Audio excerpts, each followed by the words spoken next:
SB वत्स मेरा नाम है। इस सफ़र की शुरुआत 2002 दिसंबर में हुई थी। एज ए यूजर मैं इस कंपनी में आया था बेसिकली, और जिस टाइम मैं इस कंपनी में आया था उस टाइम मैं सर्विस में था। दिल्ली पुलिस में एक अच्छी ऑनरेबल पोस्ट पे था। क्राइम ब्रांच में मेरी पोस्टिंग थी। मेरी वाइफ को कुछ प्रॉब्लम रहती थी। काफ़ी डॉक्टर्स को दिखाया, कोई इलाज नहीं मिल रहा था। बहुत सारी दवाइयाँ उनको देनी होती थी। आप कह सकते हैं कि जिस परिवार का जो मेन पिलर है, अगर वो चारपाई पे होगा तो वो परिवार कैसे चलेगा। मेरे 2 बच्चे, मैं, मेरी वाइफ, फादर मदर गांव में रहते थे। ड्यूटी भी जाना होता था, मिसिज को भी संभालना होता था। मेरे एक फ्रेंड जो बाद में मेरे अपलाइन भी रहे, वो आज भी मेरे स्टिल वो अपलाइन है। Thank you so much. उन्होंने मुझे इस प्रोडक्ट के बारे में बताया। उन्होंने जब इस प्रोडक्ट के बारे में बताया तो यकीन नहीं था कि ऐसा कोई प्रोडक्ट होगा। लेने शुरू किए, उनको रिजल्ट आया। There is no doubt, product ultimate है, वो रिजल्ट आएगा ही। आप लें, मैं लूं, कोई भी ले। काम करने का निश्चय लिया। मई 2003 में मैंने काम करने का निश्चय लिया, क्योंकि उससे मैं बहुत बिजी था। सुबह ड्यूटी जाने का टाइम होता है पुलिस वालों का, आने का टाइम नहीं होता।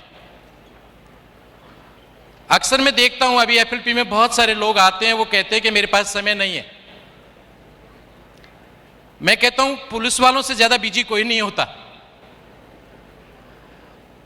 उनका ड्यूटी जाने का टाइम होता है शाम को, जब सब लोग छुट्टी करके ऑफिस के लिए निकलते हैं, ऑफिस से घर के लिए निकलते हैं, तब वो फिक्स करते हैं कि आज रेड किस पे करनी है, आज किसको उठाना है, किसको ट्रैप करना है।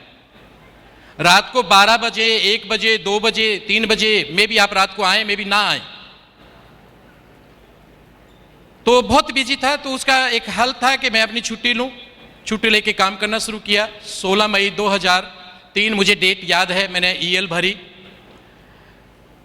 मेरे बॉस ने मुझे बुलाया, क्या करोगे इतनी छुट्टियों का, 1.5 महीने की छुट्टी आपने अप्लाई कर दी है।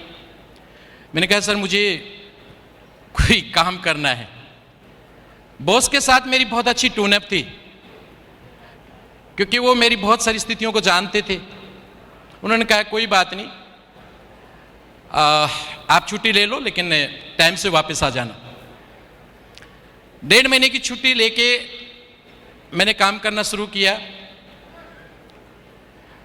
और 1.5 महीने की छुट्टी में तो सक्सेस होना नहीं था।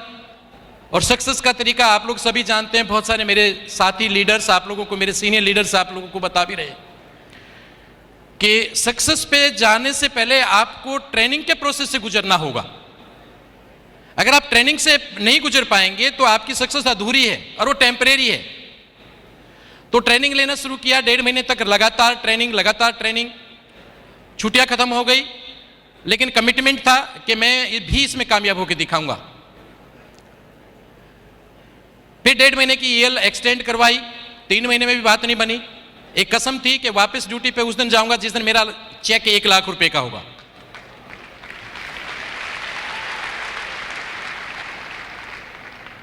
फिर 1.5 महीने की छुट्टी एक्सटेंड करवाई। 4.5 महीने में मेरी कंप्लीट ईएल ओवर हो गई थी, खत्म हो गई थी। लेकिन मेरा अचीवमेंट अभी नहीं आया था। 1 लाख का चेक मेरा नहीं हुआ था, हालांकि मैं मैनेजर बन गया था। उसके बाद मैंने 2 महीने का मेडिकल दे दिया। मुझे याद है आज भी वो डेट। दिसंबर में मेरा चेक वो हो चुका था जो मुझे चाहिए था। 8 जनवरी को मैंने ड्यूटी अपनी ज्वाइन की, और 12 जनवरी का साइंड चेक था। वो 12 जनवरी का डिस्पैच चेक था जो मुझे 15 तारीख को मिला, और वो अमाउंट था 1,03,412 रुपए का। आफ्टर 6 मंथ मैं अपनी अचीवमेंट पे था। जो मैंने कमिटमेंट किया था अपने आप से, मैं वहां पे था। उससे अगले महीने मेरा चेक था 1,42,000, उसके बाद 1,72,000, फिर 2,05,000। कौन कहता है एफएलपी स्लो चलती है? कौन कहता है एफएलपी में देर से पैसा आता है? मेरा मात्र 10 महीने का इनकम 7,40,000 रुपए था। मात्र 10 महीने का इनकम था ये। कार प्लान भी मैंने वहां पे किया, सीनियर मैनेजर भी मैं वहां बन चुका था, और मात्र 10 महीने में मैं, शायद मुझे नहीं पता, बाकी रिकॉर्ड तो कंपनी के पास होंगे, बहुत कम लोग ऐसे होंगे जो 10 महीने में मैनेजर रिट्रीट क्वालिफाई करते हैं। मैंने मात्र 10 महीने में मैनेजर रिट्रीट क्वालिफाई की थी।